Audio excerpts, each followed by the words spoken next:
This question is from CBSE 2025 physics examination.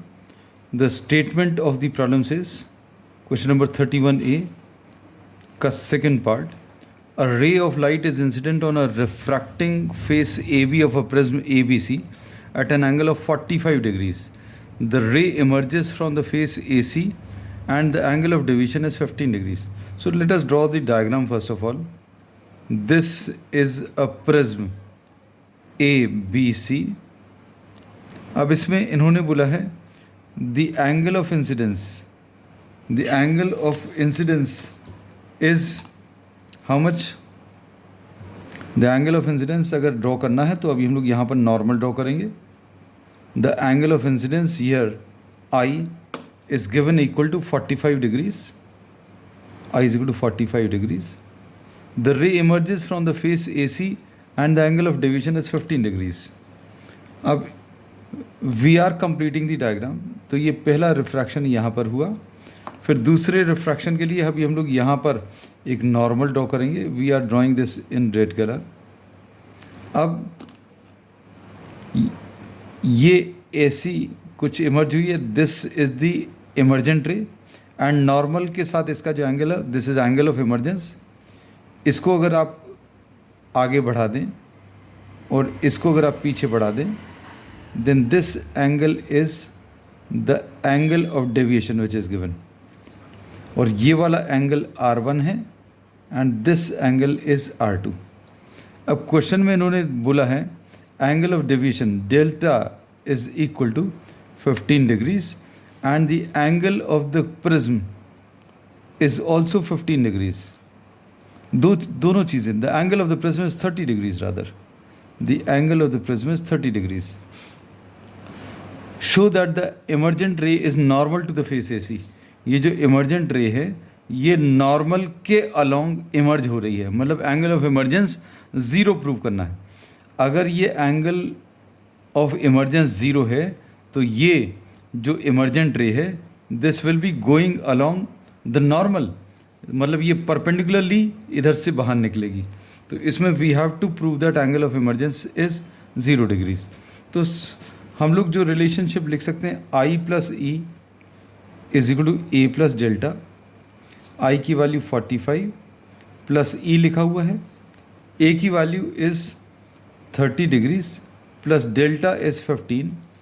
So here we say that e will be equal to 30 plus 15 is 45 minus 45. ये value कितनी 0 आ जाएगी.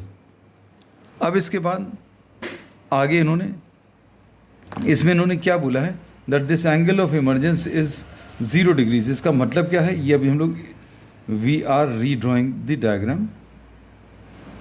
ये angle of prism थोड़ा सा छोटा बना दिया. This is 30 degrees. This angle is 30 degrees. अब यहाँ पर इन्होंने बोला है कि ये जो रे है this emerges along the normal. तो यहाँ पर ये जो लाइट रे है इस लाइट रे का refraction we are redrawing the entire diagram. अब इसमें ये वाला एंगल ऑफ इंसिडेंस ये 45 डिग्रीज दिया है. अब ये पहला रिफ्रैक्शन हुआ यहाँ पर. This is R1. Now what happens to see the refraction at this point. यहाँ पर अगर रिफ्रैक्शन देखना है तो नॉर्मल ड्रॉ करना है and this is emerging normally. ये नॉर्मली क्यों इमर्ज कर रही है क्योंकि ई की value is found to be equal to 0 degrees. तो ये तो पार्ट प्रूव हो गया. Show that the emergent ray is normal. अब अगर ये इमर्जेंट रे इसके ऊपर परपेंडिकुलरली स्ट्राइक कर रही है तो इमर्जेंट रे भी यही है. That means this is the emergent ray and this is also the normal. ये दोनों एक ही हैं, नॉर्मल भी और इमर्जेंट रे भी. मतलब इन दोनों के बीच में एंगल जो है वो 0 होगा. तो अब इसमें E की वैल्यू 0 का मतलब ये ही है कि this light ray emerges normal to the second surface which is AC. ये पहला पार्ट प्रूव हो गया. अब उसके बाद find the refractive index of the material of the prism.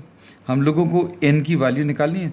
Suppose this medium is 1, this medium is 2 air को 1 लिख दिया, ग्लास को अभी हम लोगों ने 2 लिख दिया।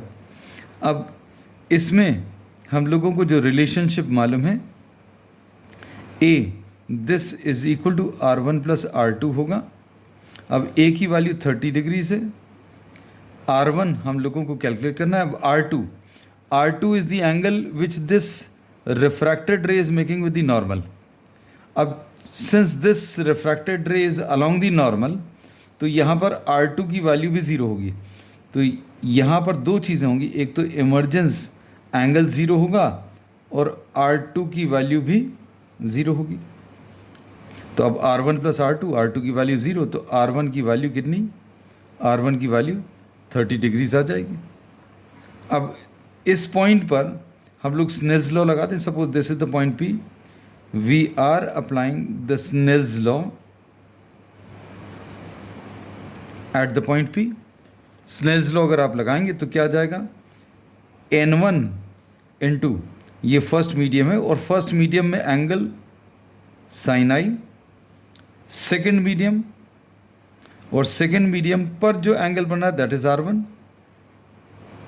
तो N1 की वैल्यू 1 है because this is air, into sine i, sine 45 i की value is equal to N2 into sine R1, और साइन R1 की वैल्यू कितनी है 30 डिग्रीज। अब इसको अगर आप सिंप्लीफाई करें तो 1 into 1/√2 is equal to N2 into 1/2। 2 को इधर मल्टीप्लाई कर लो तो N2 की वैल्यू कितनी 2 डिवाइडेड बाय √2 आ जाएगा, which will be √2। So the refractive index of the material of the prism is √2.